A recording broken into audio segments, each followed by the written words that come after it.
Hello, and welcome to another episode of Notes and Notables with your host, Jordan Petrie. Let's get ready to dive into another day's worth of educational topics. So come on in, take a seat, school is in session. 5, 4, 3, 2, 1, 0. Good day, Thursday. This is Thursday. This is a new episode for the first real big season of Notes and Notables, where we discuss educational things, both musical education and regular education things with guests. Today, my guest is actually, I have a new assistant here at Bonnet, and her name is Abbey Sobieski, and she'll be introducing herself here in a second. But she's going to be my first guest, since it's really easy to do since she's in the office. We share an office, so it's really easy. So, Abbey, welcome to the show here, and thanks for being my first guest. Hello. Thank you for having me. Yeah. Can you just real quick just tell everybody a little bit about yourself, like, what instrument you play, where you went to school, how you got to Deer Park? Yeah, so I am a percussionist. I grew up here in the Houston area, and I made my way to college up in Denton, Texas, at the University of North Texas, and worked on that music education degree up there with my focus in percussion, obviously. And after I graduated, I got my first job as a high school percussion director in Lubbock, Texas, up there in the Panhandle, at Monterey High School, a 5A high school up in that area. And I taught there for 4 years, and I got a little homesick, so I made my way back down here, got the first, I guess, official percussion director position for Deer Park ISD at Deer Park High School, and I was there for the last 3 years, and I am so blessed and fortunate to be able to stay in Deer Park, and this is my first year as a junior high director at Bonnet Junior High with you. Yeah. And what high school did you go to? Oh, I graduated from Clear Lake High School. Go Clear Lakes. Falcons. Yeah. So we got someone from around here. Okay, cool.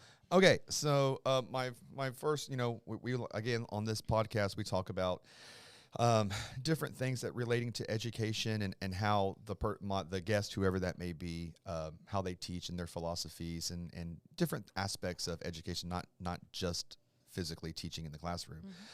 So, you made a big shift from being a high school percussion director to now teaching middle school. What are some of the challenges and surprises you have faced in making that transition?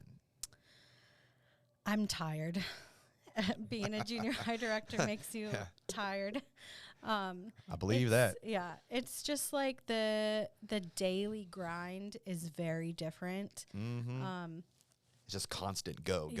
Yeah, there's I had to figure out I'm a slow eater, so when I eat my lunch, I had to figure out how to eat my lunch in 30 minutes, which before, I probably only had maybe 45 minutes before, but, I was able to take my time, and so now I've learned that, I have to be on the ball every second of the day.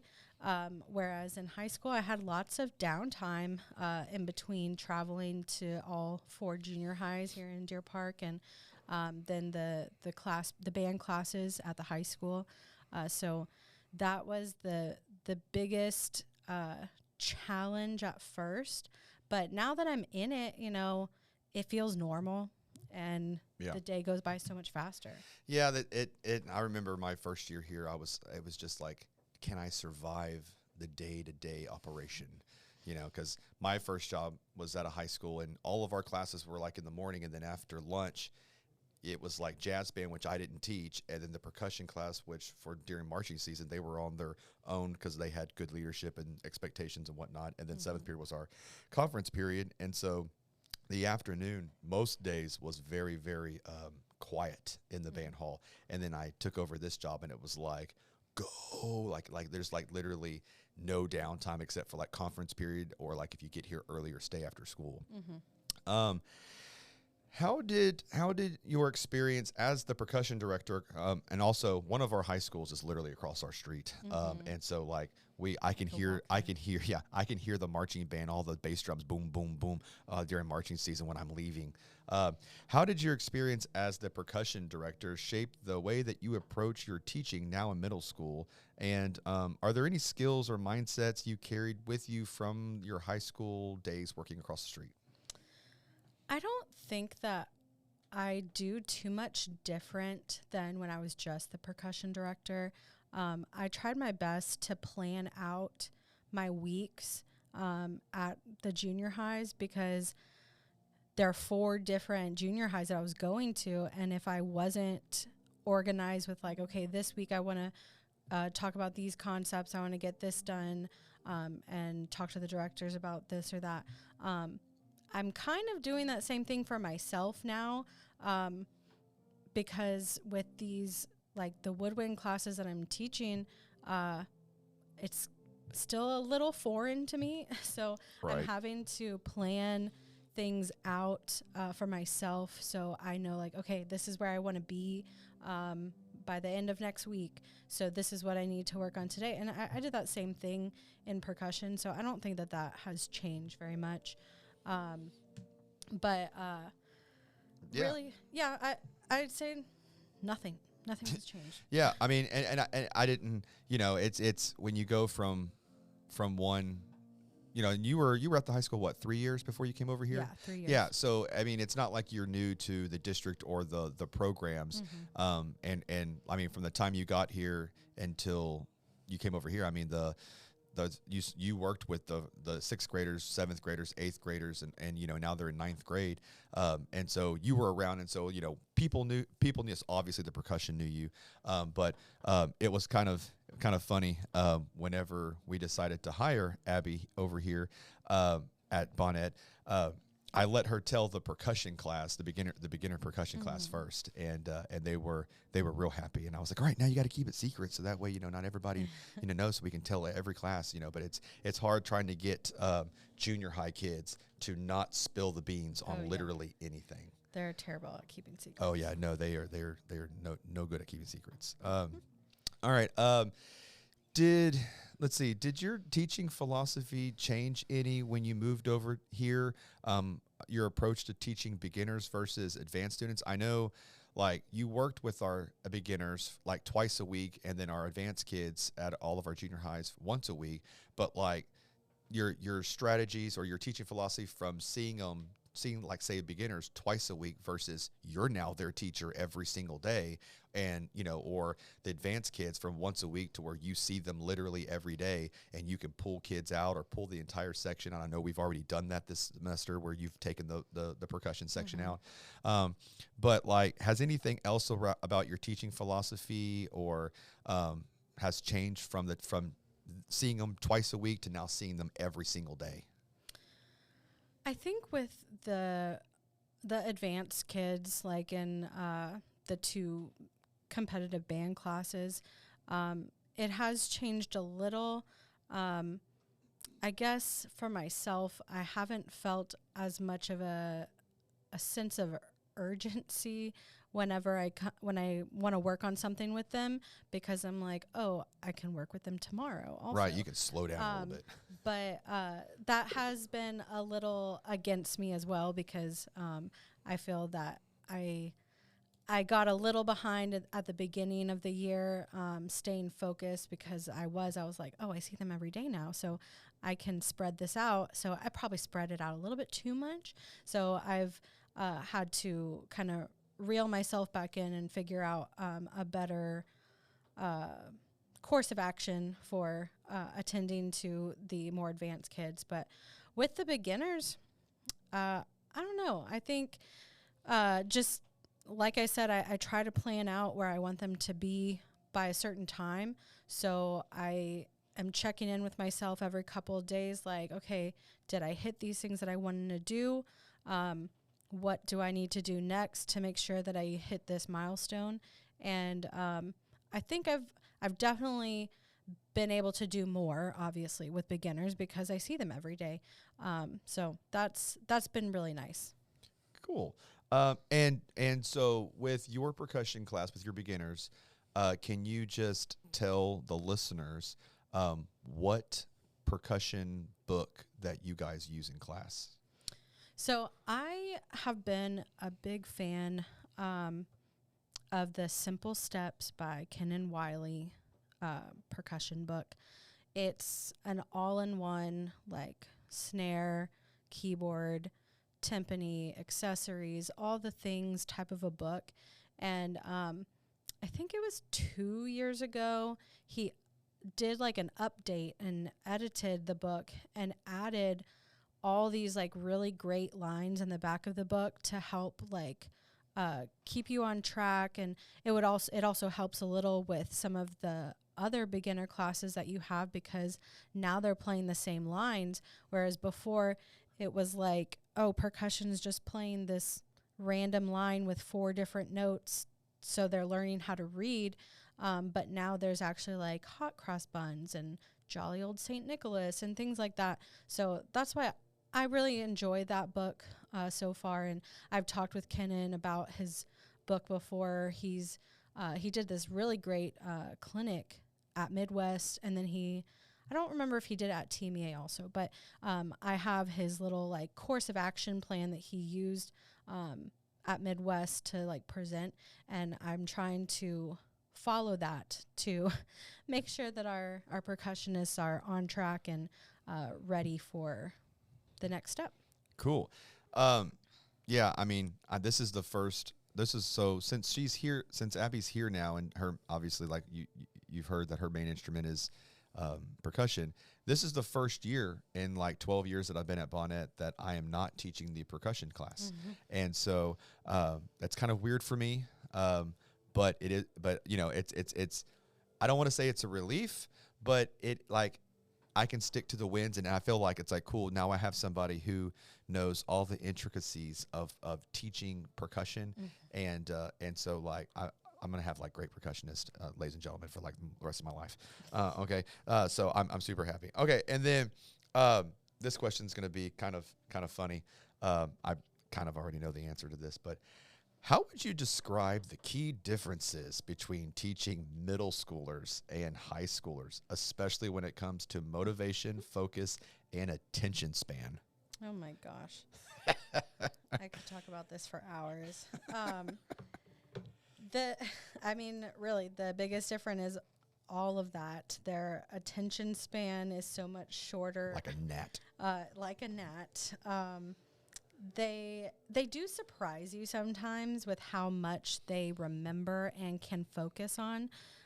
But working with them on a daily basis every day now, like I'm learning how to keep their focus and keep the class moving along without losing their attention, because like in high school,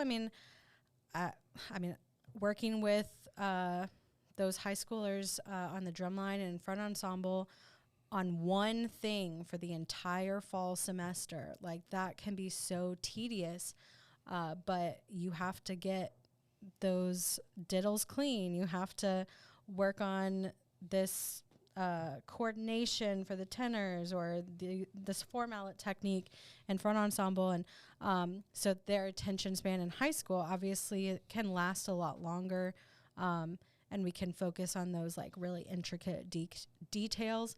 But I am learning that with practice and time, the junior high level students can do the same thing, just in a much shorter. Right. Well, and one of the things that I like about teaching middle school, and I've told people this before, I think every band director should teach middle school for at least 3 to 5 years, and then keep teaching it or go to high school or do something. But like teaching middle school kids well, it really shows you as a director, like how good are you as a teacher of musical instruments? You know, I mean, you know, like you go to high school and those top bands, especially here in Texas, those 6A and a lot of 5A bands. I mean, you walk in front of the top band and for some schools, even the second band, and go hip, hip, let her rip, let her run to, ready, go. And like they can play. And it's like you're dealing with more like, you know, big musical concept stuff that you talk about, that you should be talking about in those bands or even in college. But like junior high, man, it's like, what end of the instrument do you play out of? A quarter note is one count, a whole note's four. You know, you got to do this, you have to articulate a certain way. And so I think that if you have that knowledge and then go to high school, I feel like you can almost be a better high school band director, because instead of just saying like, hey, you know, flutes, I need you to play this lick shorter, you can actually like tell them. Now, I'm not saying that you know, the high school directors can't do that, but you have a more appreciation for when you have basically had to teach the nuts and bolts on how to articulate on the flute for years, and then you go to the high school and you can just take that knowledge to the high school level. And so I really think that band directors out there, or college music ed majors, they should all teach middle school for a little while, and then if they don't like it, fine, go to high school. But I can tell you, when I was in high school and I found out in 9th grade that I wanted to be a band director, because I went to the Baylor band camp, and Dr. Barry Krause, who's not there anymore, was our conductor. And when I found out you could get a master's and a DMA in conducting, I was sold, because I liked conducting. And then I was like, well, I have to go to music school to do that. And so like that's just what I wanted to do. But I really think that it's a positive experience for the music education majors to be a middle school director at some point in your career, preferably earlier rather than later. But you know, I myself, from that time at high school in Baylor all the way through college when I went to Texas, I was always like, all my friends and family knew, like, Trenton doesn't want to teach middle school. It's high school or nothing. High school. And then literally I got this job in my second year, and I love every job has pros and cons, but overall, like, being able, and the best part about being a middle school band director is taking a beginner on day one who doesn't know anything and making it to where they do know some stuff, and see how far you can take them. Okay, so after this break, we're going to come back and we're going to discuss what Abbey does here, and I have some questions for her about her what she physically does here at Bonnet. So stay tuned. We'll be right back after these break.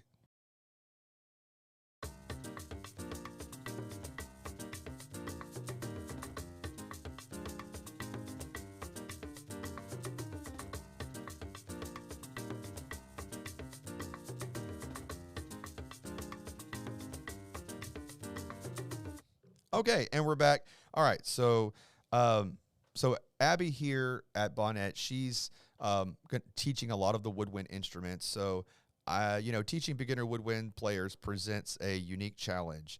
How have you, as a percussionist, tried to get yourself prepared and ready to teach the different woodwind instruments?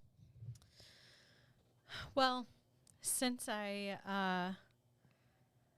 to start, over the summer, I went to I guess it's like a summer professional development that you suggested at Sam Houston State University. It was awesome. I loved it. I learned so much stuff in like 4 days' time. It's called Teaching Middle School Band. Yes. Which highly recommend everybody to go to. That's great. Keep going. Yes. It was just so informative. They had these master teachers talking about their main instrument. So I went to as many of the clinics that I could go to. I went to brass and woodwind, and just, took as many notes as I could.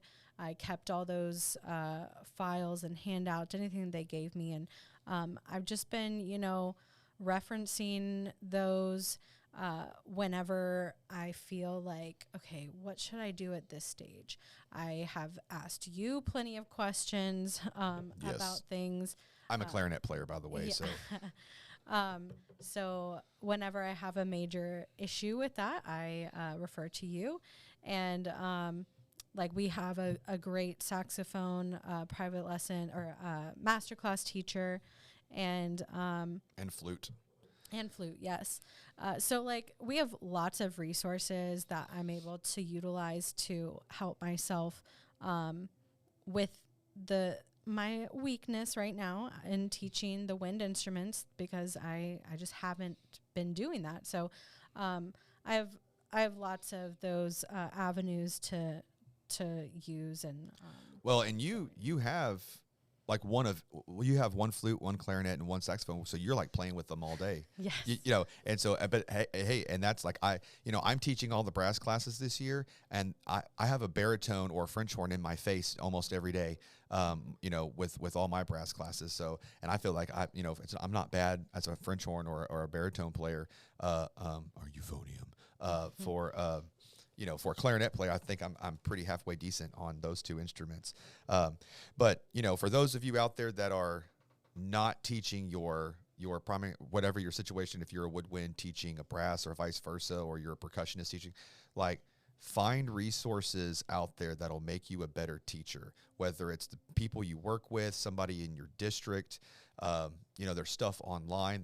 There's director camps, Midwest. If you are listening to this and you are not in the state of Texas, you need to come to TMEA, the Texas Music Yes. Educators Association, in February. It's the greatest thing on the planet Earth. Band director spring break. Yeah. Yeah, that's basically band director spring break. And I will tell you, I have gone to so many clinics at TMEA, but I always learn so much more sitting at a restaurant or sitting somewhere at a hotel, whatever, with my friends that teach band in other parts of the state that I don't get to see very much, and pick their brain, and we just talk shop, and we'll do that for hours and hours and hours. And I really do think that if you are not in the state of Texas, you need to come to the state of Texas for TMEA in February. And if you are, then you need to continue to go to TMEA, because that's a great resource, and they always have good concerts, and they have good clinics for everybody to go to. Okay, so put that on your bucket list.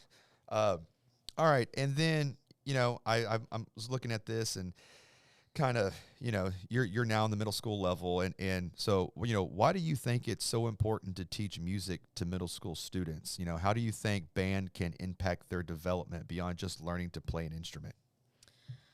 Band has like so many roles in just a school setting in general. Music in general, but like band, we're all working towards a goal. We have to learn how to sit and act properly in a group setting. You have to learn how to listen around you, how to obviously listen to your director, your teacher, but which is sometimes the hardest one. Yes, exactly. There's just so many just life skills that you learn in band. And I hear so many people, like when I go to get my hair cut or something, and they're like, oh, what do you do? And I'm like, oh, I'm a band director. And they're like, oh, I was in band and I loved it. But they would quit after maybe junior high or first year of high school or whatever. But whatever the case is that they learned some valuable lessons being in band. They learned to be a part of something greater than just themselves. And whether or not they were in like athletics, because athletics teaches you things like that as well. But I prefer if my kids are in athletics, because I tell my athletes all the time, by doing we learn how to breathe differently in band. And if you go breathe like that when you're playing, your sport, chances are your heart rate's going to go down a little bit faster than others, and you'll be able to tell coach, hey, I'm ready to go back in, as opposed to huffing and puffing over there on the line. Yeah. And so there's lots of elements in music and in athletics that, go hand in hand, but they learn to be emotional people in music. They learn how to express themselves. And I just think that that's really important, especially for young, impressionable people who are just learning how to grow up in this world. So I think that band can play a big part in their formative years. Yeah, I mean that's all great. Like, I try to teach other things here than just the X's and O's of what's on the page, and so when they leave here, every year, and we're not special to this. I guarantee you it happens in almost every band hall. That every year there are 8th graders, when they go to leave, they boo-hoo all the way out the door, and they come in here, they boo-hoo because they don't want to leave, or you're like, I'm not going to see you every day anymore. And it's that we are one of the only teachers on your campus where you, like, a kid can have you for all 3 years. You have a 6th grade math teacher, 7th grade, 8th grade math teacher, and they may not be the same person. They may be, some of them, but probably not. Whereas, like, your band directors and your coaches are usually the same people all 3 years you're at junior high. Yeah. And so you kind of get this different relationship with them. And so it is, and like I always tell people, like, the kids who cry, those are really the ones that liked your class. Like you could bark at them all day long, and then 3 years later they boo-hoo because it was worth it, and you taught them a lot of life lessons that they can take after your class going into high school. Yeah. So, okay, so we have to actually get ready to go because we have a class coming in. Another class to teach. Yeah, you got one more.